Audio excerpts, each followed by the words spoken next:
How many people were here last week, 2 weeks ago?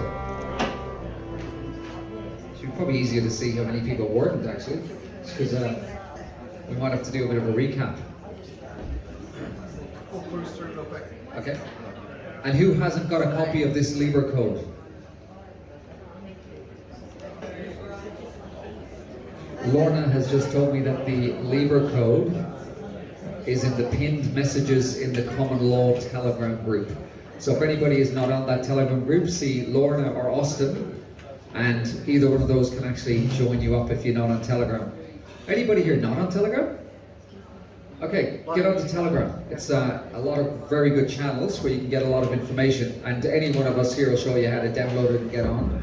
It's meant to be fairly private for messages and whatnot, but I think everything is probably getting looked at. Dennis and I have been, over the past few meetings that we've been having, we're preparing for a guest, a local guest, to come in and have a good chat with us about how he has personally fought back against government, specifically against the local councils. They're not government, we know that, but how he has used their own system against them and to his benefit, and to actually to all of our benefit. This man is responsible for us not drinking fluoride in our water. He has been the motivator and made that change happen in Cairns, so we all owe him that debt of gratitude. And look, he's been through it. He's got a detailed history that goes back a few years. But before I get into his story, we're going to bring him in as a guest speaker in here. And that's one of the reasons why we're not announcing our agendas, because he's a bit shy. He's a bit recluse and shy. But plan on coming and seeing him coming up soon. And in order to keep up with the conversation that we're going to have with him, I've had many meetings with him. Dennis, you've had some meetings with him. What we're doing is we're going to try and introduce some of these topics to you guys in bits and pieces. And that's what we've been doing over the last month or so. Just so that when we do have that conversation, you're going to be able to keep up. Because he talks, and the amount of information this guy has in his head, he's like a walking encyclopedia on this stuff. He knows it inside and out, and when he starts speaking, the first couple of sentences, you're going to be going, whoa, wait, hang on. You got to take 3 notes on that first sentence he says. So I'm trying to get you guys kind of up to speed a little bit on some of those topics in the background, so you'll kind of have an idea of what we're talking about when we do get him in. Fair enough? All right, a little review real quick. Do you mind? Yeah, not at all. Okay, cool. So I was just going to explain the format just a little bit, as in the chat started. Yeah. Yeah, go for it. And so, just on discussion and getting a bit of feedback from some people, it can be a fairly meaty topic and a fairly heavy topic. So we decided that the best format was to have a kind of a chat situation, just to make it more engaging and to make it flow a little bit. And the other thing that I'll be trying to do is to try to catch Austin if he's taking it at a little bit of a too high a level, and just pull it down to a level, because I'm very conscious that there's new people in here who might not know about some of the basics of common law. The other thing which I found probably earlier on in the piece, and when it comes to health, because I have a health background, I've got to be very conscious that it's one thing knowing the A to Z of all these components of how the body works, but when I'm sitting back listening to people, I want to know what to do with that. So that it's not just important to know about some of the background of these topics that we're talking about, but if we can find a way to be able to be aware of the knowledge and then utilize it, that is very, very important. Again, it's not a foolproof system. It's a rigged system. It's set up against us, but the first step in that is actually knowing that maybe we have a lot more rights than we think we do. And then the second thing is to understand some of these basics and actually be in a position to be able to stand up a little bit more for what we believe in and to try to resist the tyranny that's going on. Fair point. So I guess what I'll do is, before I dive into this stuff behind me, I'm just going to really quickly summarize a couple of basic common law things that we know about, all right? Fundamental principles. We have had plenty of sessions in the past where we have discussed the history and the origins of common law, going back on through the Magna Carta in 1215, and how that came to be and how that put the power in the people's hands and made them equal to the royalty. And and then how that throughout history that's been changed and tweaked, and about how there's another principle of how when you were born, you were given a Christian name, which is going to be your first name and your middle name, you would call it. And then that record of your birth was then turned around and registered with the quote-unquote government, and then they've assigned you a legal name, which includes your surname. And that's part of the deception of what they've really done, is the crux of the deception that they're pulling on all of us right now. And just to add a little bit more context there, I think we've got to be careful to substantiate a lot of the stuff we're talking about. When we say they, what do you mean by they? Okay. Who are they? Yeah, so fair enough. Look, We don't want to be called those conspiracy people. Right. We want to have good evidence to be building upon. right, so, you know, I've got my notebook back there, but, Or are you talking? yeah, go for it, go for Yeah. it. So essentially what we're talking about is the bankers and the religious system and the regal system, or the crown system. That's who they are. Yeah. Those three areas own the world, and they're the ones who are pulling all the chains of all the countries in most places of the world, and we're feeling the knock-on effects now. Okay? Right, and to be more specific, I just want to have this at hand so that I don't misquote anything. But there's this concept of what we call a straw man identity, or your legal fiction that's been created for you. And to make that really simple and easy to understand, what I'll do is I'll pull out my wallet here. Okay, so just to make it really simple. When I was born, my name was Austin James. That's what my parents named me. They did not name me Austin James Stollard. So I was born into that family, and throughout the history, my family has carried that family name, or that surname. When I was born, you can see right here on the screen behind me, I was issued with this certificate of live birth, and that was recorded in the registrar's office. It tells you right here, Austin James. It also has my last name there in capital letters, okay? That is the legal name that they have assigned to me. But my Christian name is Austin James, and this can be verified if you look in any law dictionary too. I've got the Black's Law Dictionary here, which is I refer to that. There's also an Oxford Law Dictionary as well. So what they've done is they've turned around and they've taken my record of live birth, and they have turned around and we've recorded it with the registrar's office. That's going to tell you details about like how long was I, and how heavy was I, and you know, where was the place that I was born, and my parents' names, and any witnesses that may have been there and all that. Then they turn around and they give you this. And this is different. This is a certification of a birth record, right? And so there you have it. They've created that Austin James Stollard in all capital letters for me, and that's called my legal fiction. Okay? And from that, they've also created many other legal fictions for me. Mr. Austin Stollard, Mr. Austin J. Stollard, Mr. A. J. Stollard, all these different legal fictions. One of them that we're very familiar with is going to be on your driver's license, okay? And this one here calls me Stollard Austin James, all capital letters, okay? So by way of example, I'm going to use this really quick when we talk about this conversation. I am sitting here in front of you speaking tonight. I'm a living man, and you are a living woman, okay? I am not this. This is the corporation. This is the company that they've created for me with that document right there, okay? All of us have that. That is a big, big deception that they've tried to pull on the world. They have pulled it on the world. So the reason they've done that is because a company or a corporation cannot contract with a living man or a woman, right? They can only contract with another company. And so what they've done is they've created another company called Austin James Stollard. And that's how they contract with me. That's how I open bank accounts. That's how I've got a driver's license. That's how I've gone to university. That's how I've gone student loans or a mortgage or anything like that, right? Go ahead. Just to recap very quickly, the system was created due to trading. And originally trade happened on ships. So these very clever people, the bankers, realized that they were losing profits. So they had to come up with a way to deceive the people on the land.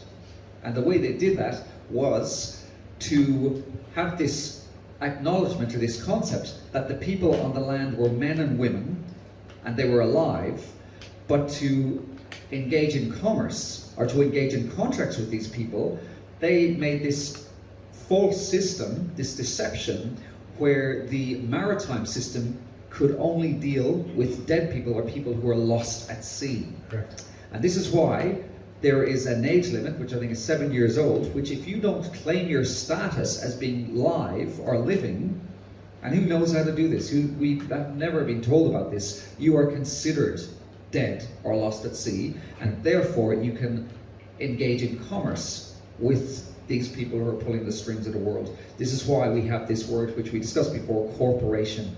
Corpse is dead, oration is talking. It's dead person talking, and all our laws are based on, namely, maritime law. And this is where this book here is absolutely important, because it's Black's Law's Dictionary, and the language we speak, we think we're speaking English. When we go to a courtroom, we're not. Or should I say, the people speaking back to us are not talking in what we think of as English. They are using deceptive language. This is why your win rate in court is abysmal. Yeah. So when you were born, what they've done is, let's go back a little bit. When we talk about the history of common law, we talked about the Magna Carta in 1215. Okay, at the Battle of Runnymede, the king was forced to sign on the document, the Magna Carta. It said that the people are equal to the king. We're all going to follow the same laws. Any laws that are made to apply to us, they're also made to apply to you. Right? Later on, there in 1302. That's why I wanted to refer to this. We have this. It's something called unum sanctum happened. Okay, and what happened here was, in the year 1302, the Pope made a claim to become the trustee of the world and all our souls. Okay? The Pope made that claim that he is the trustee for your souls and your estates. But you see, he did that not for God, he did that for Satan. It was a big deception. And so when you were born, the wealth of that land that you lived in or on, where you were from, that wealth is all kind of calculated. It's divided up into pretty much equal parts for however many people were there at the time, or how many have died or now being born this year. A certain amount of that wealth is assigned to you, is your estate. Okay? And now, in order to contract and be able to deal with that estate, they have created your straw man, your company. Okay? So you have wealth inherently when you were born that's been assigned to you. All right? Now, they don't want you to have that. They're happy just to be the managers for it, the administrators and the trustees for that wealth. So that's why what they've done is create this massive fraudulent system of deception to try and trick you. And now, just to clarify, so if Right. everybody here was born in Australia, and I think, what's the population of Australia, 20 odd million? 20, almost 24 So that million. means all the wealth of Australia would be divided into that 26 million people, which is an astronomical amount of money. Now that would be quite inconvenient for the bankers and the people who rule the world to have every single member of the population that wealthy and that powerful. Yeah. So this is the reason the fraud was created, so they could act as a trustee for everybody here. So, and the other thing, the other part of that deception is to keep people stupid and ignorant, so they don't challenge this. Yes. Would that be fair? That's fair enough, yep. So I know that we're trying to summarize years of what we've talked about in this assembly here. I mean, we've been going over this stuff for a few years now, right? And we're trying to summarize it all real quick to catch some of you up to speed before we have this more in-depth conversation with our guest, okay? So, essentially what happened was the Pope came along, he said, I'm claiming the souls of earth, and then, so remember, 1215 was when Magna Carta happened. In 1270, a Roman named Curtius came along, and he claimed that we all needed, that the government needed a way to contract with us as individuals for voluntary servitude with the government. And the only way that they could do that, he was brilliant apparently, was he created the system of surnames. So you have the Magna Carta that has the power pretty much distributed equally amongst the people and the rulers. And then he comes along and creates this concept called the surname. And that basically indentured us back into their control. So it enabled them to be able to contract with us by essentially turning us back into corporations, companies, right? And so then we, through many years, and a lot of those surnames when they were originally created were like based on a trade that maybe someone, you know, the blacksmith, you know, that could have been one of your surnames. You could have been called Black or Smith or, you know, whatever. All these surnames were just created, and that's how we've kind of come along in our family trees. Some of them have been morphed depending on where you live, where you're from, and cross borders and all that kind of stuff. And just to clarify as well, that's a little bit distinctive to clan membership, but it's very similar. So we've just presumed that they were clans, but it wasn't at all. These are surnames that have been artificially created. So, for example, I would be Dennis John, clan of O'Connor, but I've been trained to think that my family name is O'Connor. It's not. That's my clan name. My name is Dennis John. That's correct. And that's, I'm going to tell you now, if you can grasp that concept, with that surname that you have and you hold so dear to you, because that connects you to your family history, your lineage, if you cannot grasp, even fathom the idea of letting that go, then you're going to be kept as a slave in the system for as long as you let them. Now that's an important concept, because if I can separate myself from that name Stallard up there, okay, then that's the first step mentally in order to be able to have a different standing when I go into their courts. And as another little kind of bit of trivia for you, this is why the deception is so brilliant. Prefixes and suffixes are actually part of deception. So O means son of. Mac means son of. So MacDonald is son of Donald. My father wasn't called Connor, so I don't know why it's O'Connor, son of Connor. So the deception runs deep. Your Eastern European names, Vic, Vich, Stefanovic, that also means son of. Yeah. Your Swedish names, your Nordic names have suffixes and prefixes also. So Gregor's son. Okay. So are you guys kind of staying with us here in the back? Yeah? I know a lot of you guys, newer people, are sitting towards the middle and towards the back. I just want to make sure we're not going too fast for you. Good? Okay, cool. So far we've come up with this comprehension that that you had a record of live birth that was issued when you were first born. They converted that over into a birth certificate in order to create a corporation for you. We know a little bit about the history of where that all came from. Okay, Unum Sanctum, then the Pope comes along, he lays a claim on every soul on earth, and then that sets up the estate type of structure. And for the estates, they needed trustees, and so they became the trustee for your estate. Okay, so now we've got to get into a little bit some other conversation here. So while Austin is muting, the reason why the trusteeship was created is to ensure that you guys don't have control of the value, which is your birthright. That's right. So when we talk about a trust, let's set up, there's different roles in the trust, okay? Number one, let's talk about the trustee. And where am I at here? Trustee, the definition. So this is from the Law Dictionary, featuring Black's Law Dictionary, 2nd edition, okay? The definition of a trustee is the person who's appointed or required by law to execute the trust, in whom an estate, an interest, or power is vested under an agreement to administer or exercise it for the benefit or to the use of another person. So the trustee's role is to run the trust, to manage it, basically, to be the administrator of the estate, okay? Now, a trustee also has what we call a fiduciary responsibility, which means, I'm going to switch over to a different screen here, because I'm sorry, I just got two different ones running here. While Austin is looking for that, we're told, and I've got very big question marks over just about all our history at the moment, but we're told that the trustee system came into play for the Romans, and when the Roman army were away in foreign countries. So they would have a friend or a family member, or a cousin, whoever, that they would entrust with their estate. And the unwritten rule was that that person who remained behind after war would be responsible for keeping that estate successful and to keep the income coming in. We also, just to recap from last week, have these things called maxims of law. Yeah. Maxims of law are rules that cannot be broken. There's I think about 10 or 12 main ones from memory, and then there's lesser ones underneath that. And essentially these trusteeships initially would have these rules of law associated with them. But now, as we know, and we can look at the size of this book, that we have laws, then we have bylaws, then we have regulations, and it just goes on and on. And I think even in Australia there's something like 3-4 million laws, or should I say bylaws. So when we have these things thrown around, that ignorance is no defense for the law, it's an absolute farce, because there's nobody who can understand 3 million odd laws or bylaws.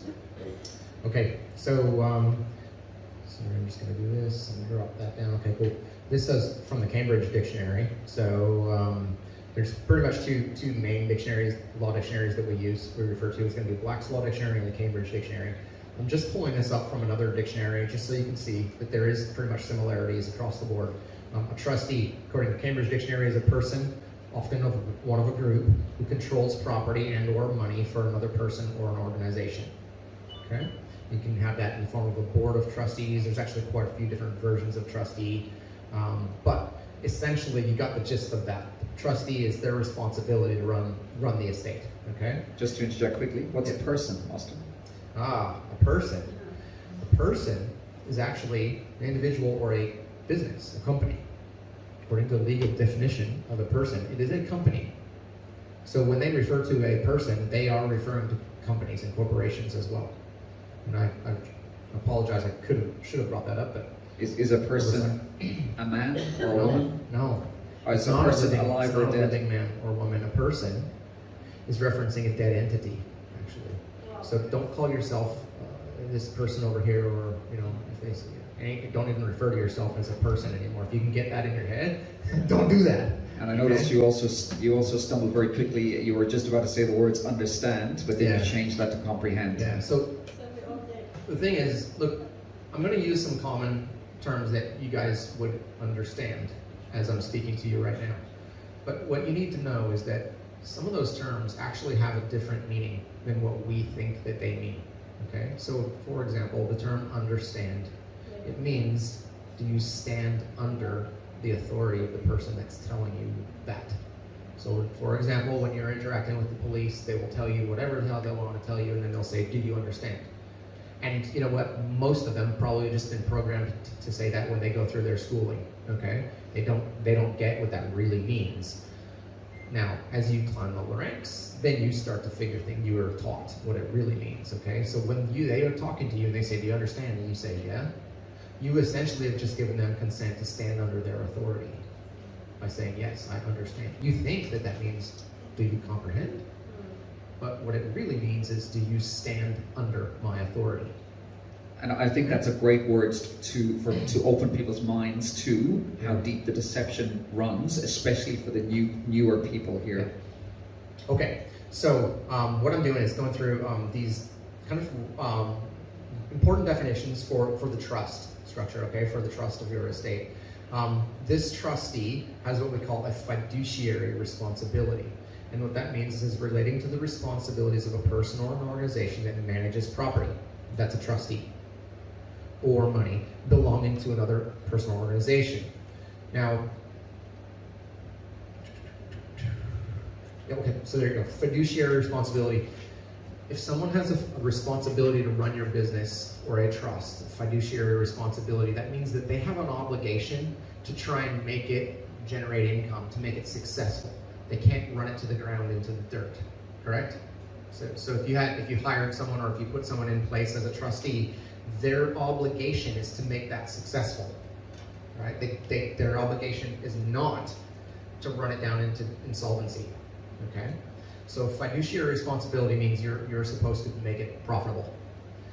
Right, then we come over into two different other positions when we're talking about the trust structure or your estate. Let's talk about the benefactor first, okay? Now the benefactor, as you can see right here, is right here, someone who gives money to help an organization, society, or a person. Okay? So that would be you when you're born. Your wealth has been put into this estate. You would be the benefactor here. Okay? Your wealth was put in to this estate, or and it's been formed into a trust. And then there's a trustee, which is going to be the corporation government, who sits there and is supposed to manage that for you. Then, if we change over to the next definition, it's called a beneficiary. And this is a person or a group who receives money and advantages, etc., as a result of something else. So those are your three main roles in the trust of your estate. Now here's the interesting part. You hold all three of those roles. That's got kids in the room. That's the trickery of it all.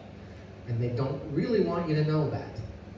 They want you to believe that you are just the beneficiary. Yeah? If you take money in the form of Medicare or medical benefits, or you're a pensioner, or maybe you run a business and you contract with them, that is taking money. That is you're receiving money or advantages because you're able to do business with them. There's lots of ways. Centrelink, just go down to that office and see how many ways you can be a beneficiary. Okay. That's what they want you to believe that your role is here. They're going to take care of you, okay? And just coincidentally, I've been doing some more research. There's an easy way you can kind of see this. They tell you in front of your face. In U.S. politics, it's really obvious because they say it on the news all the time. You know that guy that's supposedly the president over there right now? What's his name? Biden? Okay. Well, he's not. Okay, we know that. But that's a side topic. But they call his presidency, they call that the Biden administration, right? What are they administering? The Trump administration, the Obama administration. That is them administering all of our trusts, all of our estates. Okay, that's government administering for us. Okay? So it's real important that we know these three roles here. So you have the beneficiary, the benefactor, and the trustee. And the trustee has this fiduciary responsibility to make it grow and make it successful, okay? Now, what I want to do is to become a trustee, there's three ways it can be done, all right? Number one is, I'm going to throw some Latin terminology out there for you, okay? There's trustee de jure, trustee de facto, and trustee de son tort, okay? One of the ways that you can become a trustee is through a will, and it is assigned to you. You become a trustee of someone else's estate, okay? Another way that you can become a trustee is if you have letters of assignment. So the proper trust has been set up, you go through, you fill out all the legal documentation so that you accept those responsibilities in a legal manner, okay? And the third way is this one here. It's called Trustee de son tort. Now I want to play this video. I've queued it up. I want to play this video from this man who will explain it a little bit easier than I can, and I'll show you how I've checked on his research, and it'll be easy for you to understand, I hope. Okay, let me just get my volume adjusted, make sure it's up as high as I Titled name. At the end of that playlist, we came to a couple of conclusions. The main conclusions were this: that your surname identifies a corporation, and attaching your Christian name to it identifies the entirety, the legal name, which is Christian name plus surname, as a body corporate. And I'll just note and remind you that in that we looked at a definition from a law dictionary which said proper name for a man was the Christian or given name. Now if the Christian or given name is the proper name, then adding a surname to it must make it an improper name for a man. So go back and have a look at the playlist again if you need to refresh yourself as to how we came to that conclusion.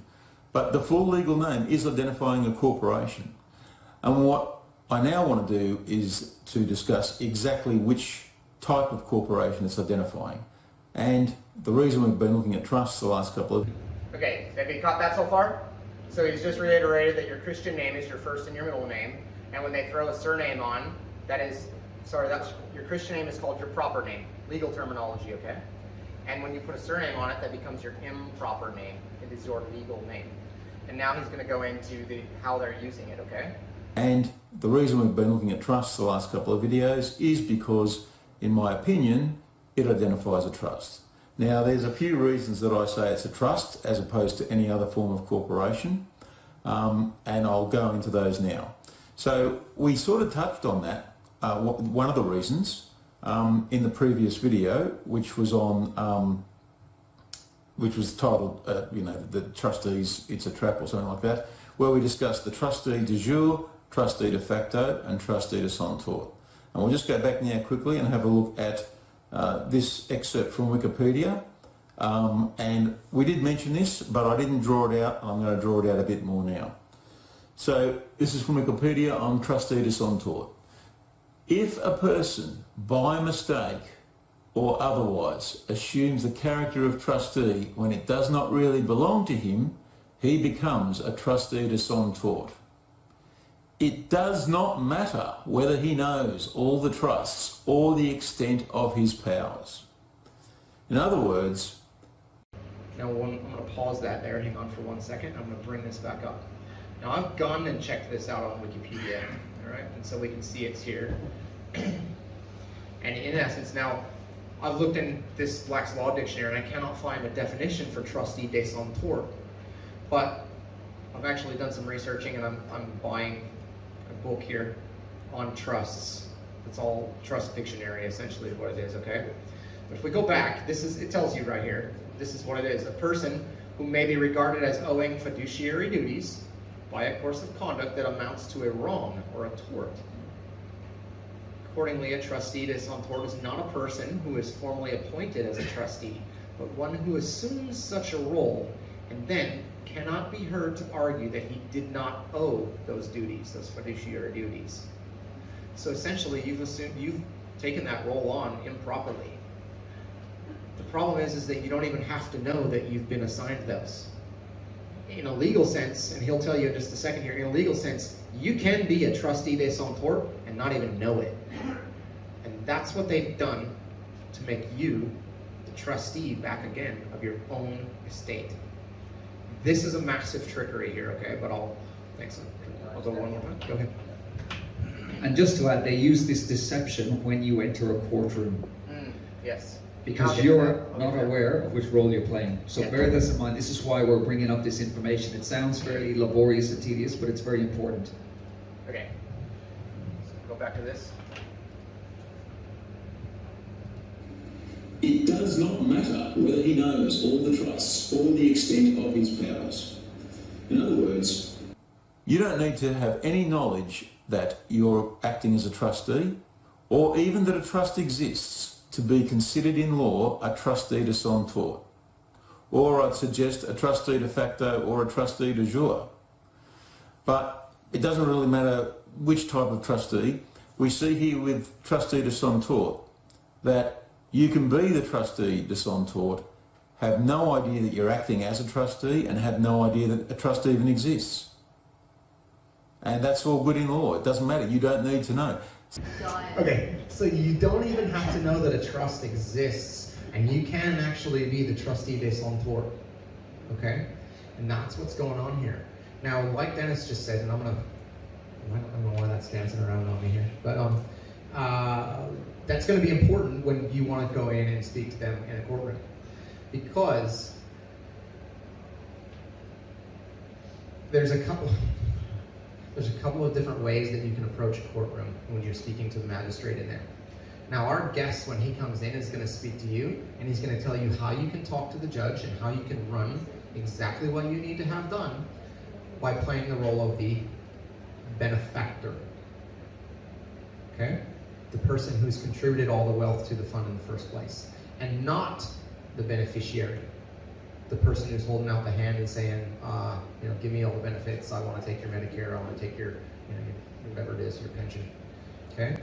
Our guests will come in and talk to us about that way to do it. But there's another way that we can do it that this guy is teaching over here, where he's saying you can actually step into that courtroom and be in the role of the beneficiary, the person who's holding out your hand and saying, I'll take all the benefits here, and the trustee at the same time. And what I'm figuring out, and I'm going to speak to our guest about this when he comes in, is that when you go into that courtroom, you are actually all three. Now you just need to know how to speak to those guys. presenting yourself, not representing yourself, but presenting yourself in the manner that you want to get things done. You see, our guest, when he goes in and he speaks to them about being the benefactor, okay, he's saying, get the freaking fluoride out of our water because it's hurting me. And he's saying, if you can provide any doctor out there that can show me that it's a benefit, then great. Bring them forward in court. And none was ever brought forward because we know that fluoride is actually a neurotoxin. Okay? So that's how the fluoride was removed from our water. He's saying, I'm the benefactor here. You guys are managing all of my estate. Do your damn job as the trustee. Okay? This other guy is saying, when you go into court, well, I'm the beneficiary. I'm the one who's supposed to be receiving all of this, right? And I'm also, because you've tricked me, you put me in the role as the trustee as well. So when I speak to the court, he's saying, this guy here is saying, well, I'm actually, there's another video right here it is, it's called, I'm gonna forgive myself and I'm gonna waive the benefit. Yeah? Who sent this to me?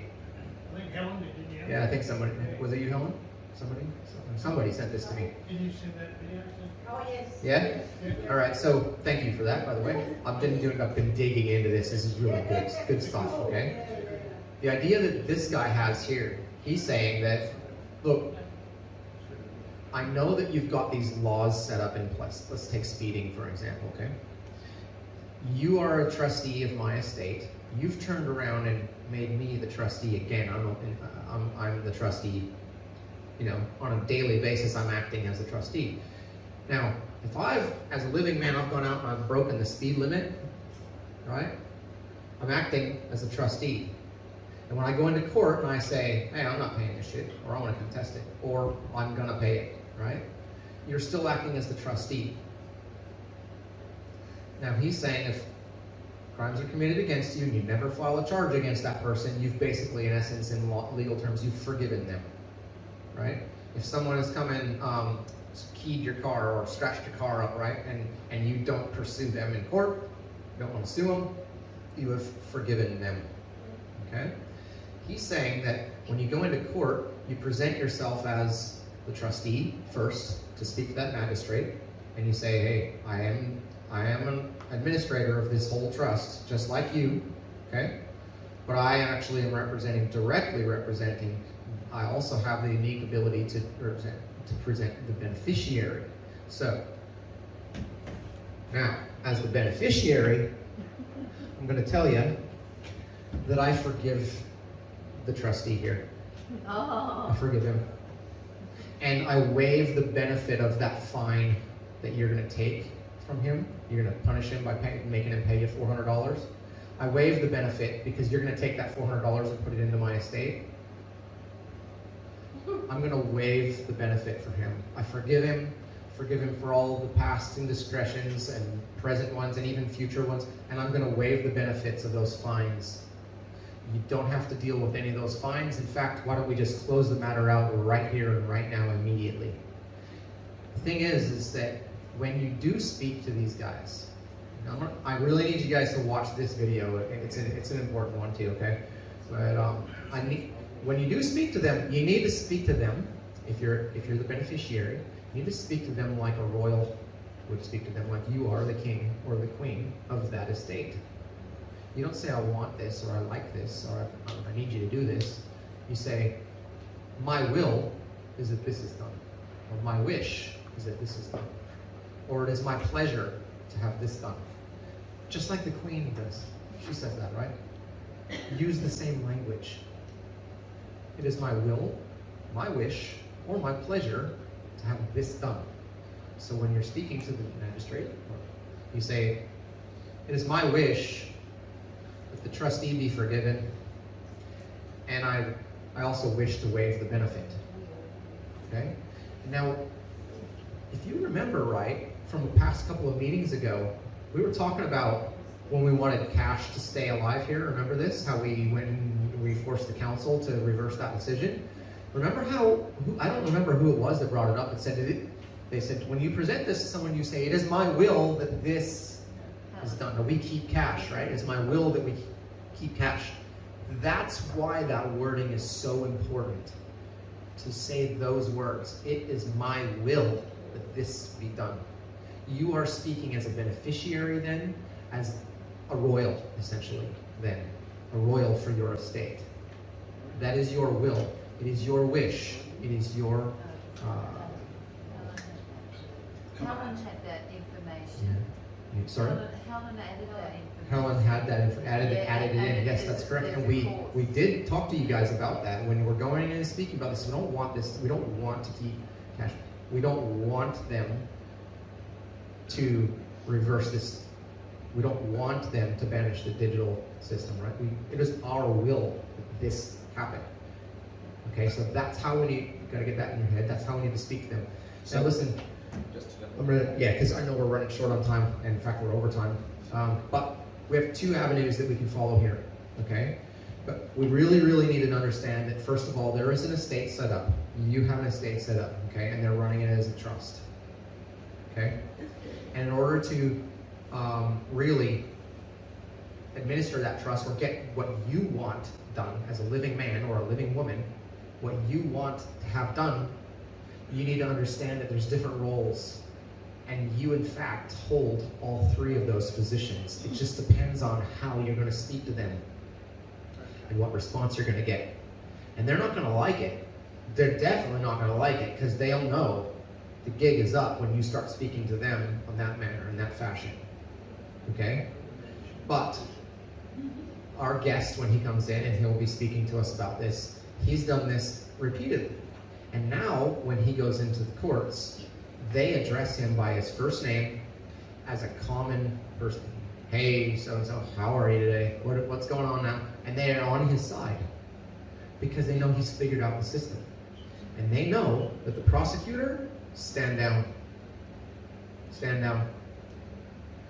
He's right. And you just need to get on with your life. Deal with it. Okay? So there is two systems here that I'm now aware of where we can do that. There's two systems that we can do right now two avenues we can take to get to where we want to go. Okay? We're gonna stay on track. I'm encouraging you guys to look into this guy here. Okay? You go on to BitChute. Go on to BitChute, it's not YouTube. Go on to BitChute and look up this guy. He goes under this this channel called Matrix Decoded. Okay? He makes it pretty easy to understand. He'll explain it all to you, his method. But the method that we're going to stay focused on for now is going to be not acting as the beneficiary and the trustee. We're going to be acting as the benefactor. Go ahead, Helen. Can people just copy that link that I sent you on Telegram? Yes, yes. In fact, I can repost it. Yeah, I can repost it on there, yeah? You can just right click that and save it straight to the computer. Copy. So maybe to add to what Austin's saying, when you go into the courts, the magistrate's up at top, and the kind of assumption is if you don't know your standing, you are the equivalent of a beggar or a pauper, and you are begging forgiveness. You're putting your hand out, and then it's the magistrate's discretion, because he's assumed your role, that he can kind of do what he wants with you. Whereas if you know your standing, you have all the power There it goes. in that courtroom. And we are not taught that this is the case. That's correct. You actually, so you hear all these people telling us that if you people actually hold all the power. You do. The problem is you don't know how to wield it. Okay? This is where we actually can start taking action.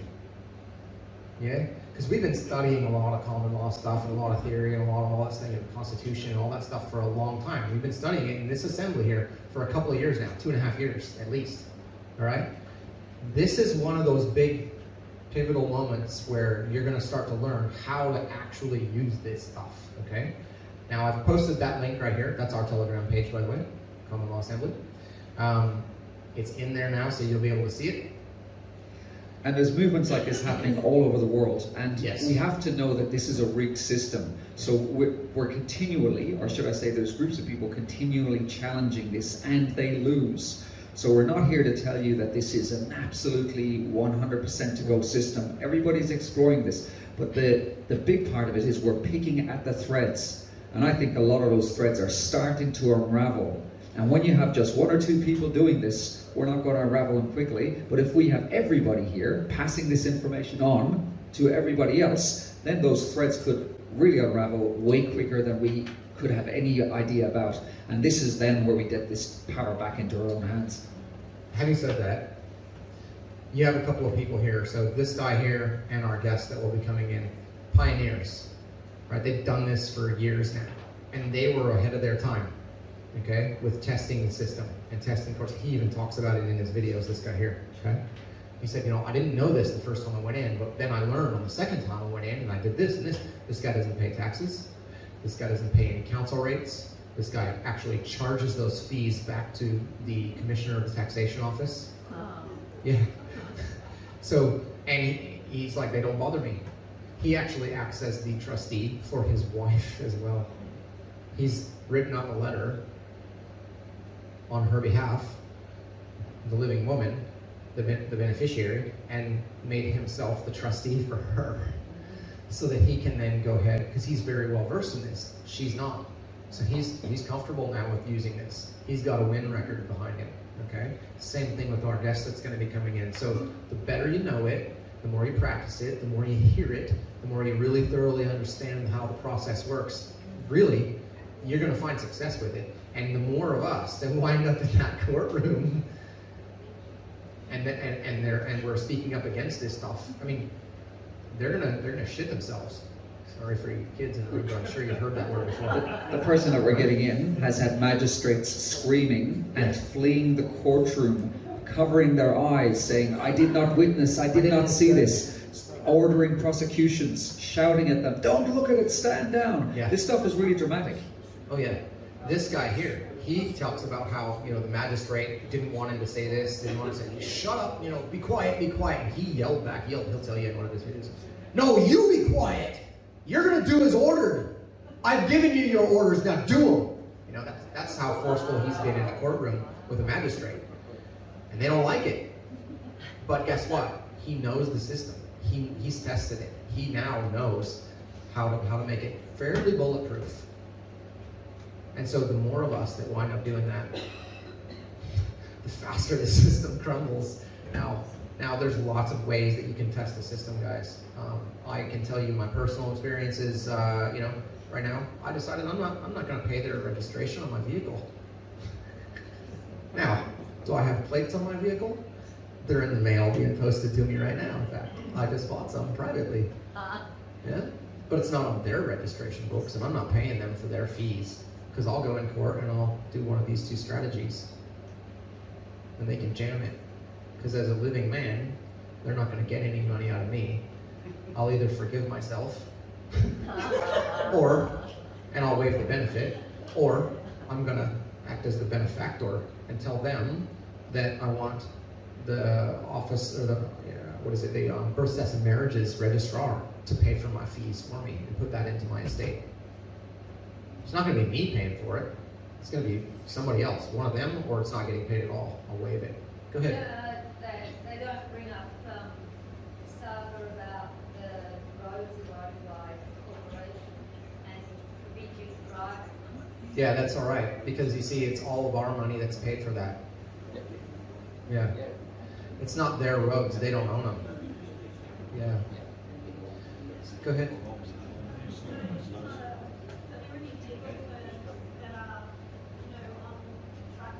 Absolutely not. No. In fact, Erin, I'm going to poke fun at you, Erin. She said, are there any legal firms that are on track with this, right? And what we know is that the Bar Association is criminal, and it's actually being dissolved. There's actually, all the Bar Association lawyers are now currently being retrained. I do know that for a fact. It's actually statute in the US and in Australia as well, yeah. So they're retraining all the bar lawyers to have to practice real law instead of the legal system. So that's number one. Aaron, you need to spend more time in our assemblies because you have too much faith in lawyers. Lawyers and accountants are trained by the system. It's like doctors, they're trained by the system. They're not going to tell you alternatives because they don't know any better. When you go into a courtroom, do not use a lawyer or a solicitor or a barrister. And I know that that sounds intimidating because you don't really know how to speak to them at first, right? Okay, I get that. But when they represent you, you know what they're doing? They are representing you, using their own words and their own methodology to present you to the court to face these charges. They are definitely not in any position of interest to protect you, the living woman. Here's another little interesting bit of trivia, but if a woman offers to sell sex, what's that charge called? It's called soliciting. Yeah. Is there? Soliciting, Okay. yeah. It's called soliciting. So solicitors you are actually prosecuting essentially the law. are hiring a solicitor. And it's not a coincidence that a lawyer is essentially very similar sounding to a liar. These people are telling us lies because they're supporting the deception. So the meanings of words, there's a lot behind them. So, yeah. Yeah, I know what you mean. I know what you mean. So if there was someone like yourself, to go and speak for. Yeah, on your behalf and act as your trustee. Yes, so that can happen. You can do that. There's a third strategy that we've actually already discussed in here, and that's with our friend Spiros, who's working out of down in Victoria. And his strategy is to use the system that they already have in place to walk in and say, hang on, this statute that you want to uphold here, where is the crown seal on it to say that it's actually a law? And if that doesn't exist, well then it's not a law, and I'm sorry, we don't have to abide by that. Show me the seal.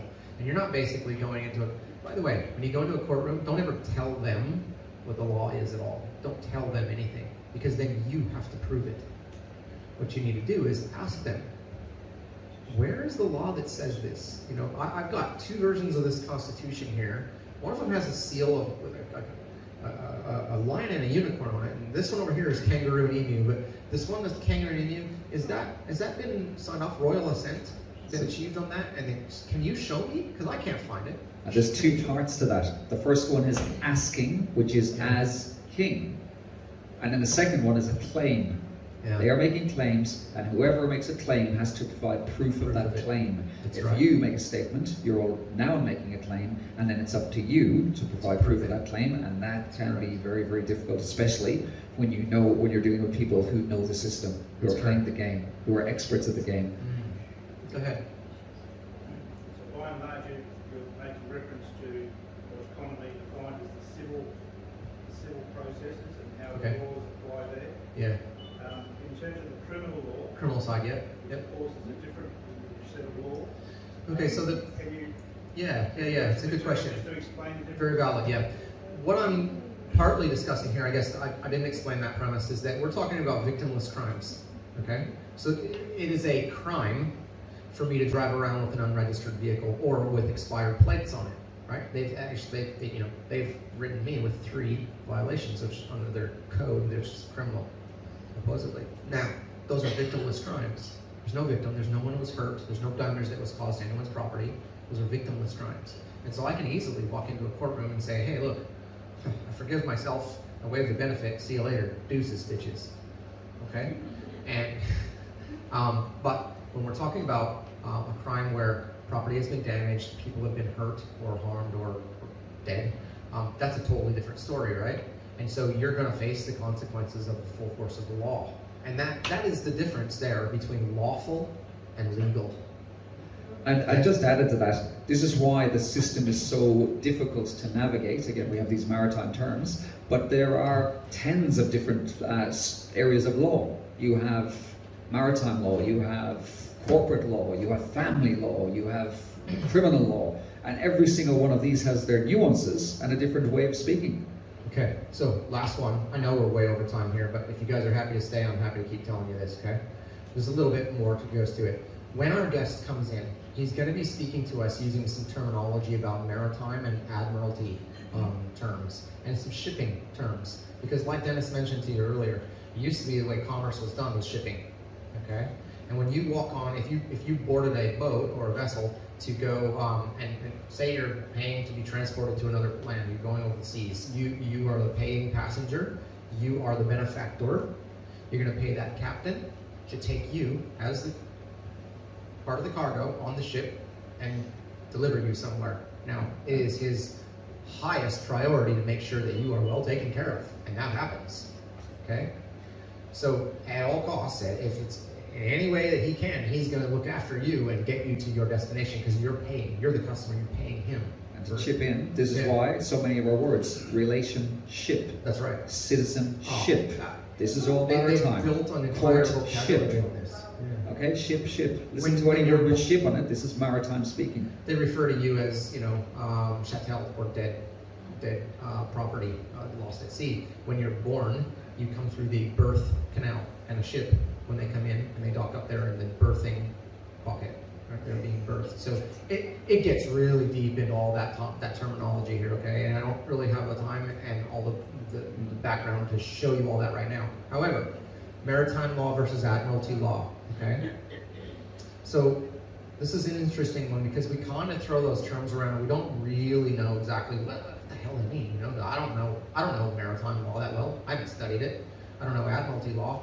But one of our guests, when he comes in, he's gonna bring this up a little bit, and I'm gonna ask him just so we can understand. But the introduction basically here says that maritime law, also known as admiralty law, what? They're the same thing? Well, not really, but they've been blended. I'll show you. It's a body of law that governs maritime activities and commerce. It covers a range of issues, including shipping and navigation, marine insurance, salvage, and personal injury claims. Admiralty law, on the other hand, so that's maritime law. Admiralty law, on the other hand, is a subset of maritime law that specifically deals with legal disputes that arise from maritime activities. So admiralty law it's a subset of the maritime law. Maritime law is the bigger umbrella. Admiralty law sits underneath that. Now, the way it was explained to me by our guest is that here's an easy way to understand it. Admiralty law applies from that ship's captain to his crew. Maritime law applies to the contract that you have gone into to be shipped over there and their interaction with other vessels out on the sea. Okay?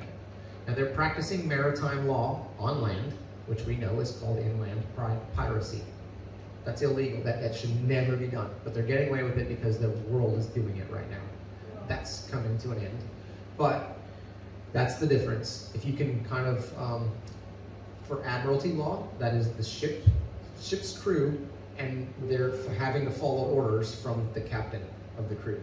And if they don't, they can be punished, right? And they must follow a chain of command while they're on that ship.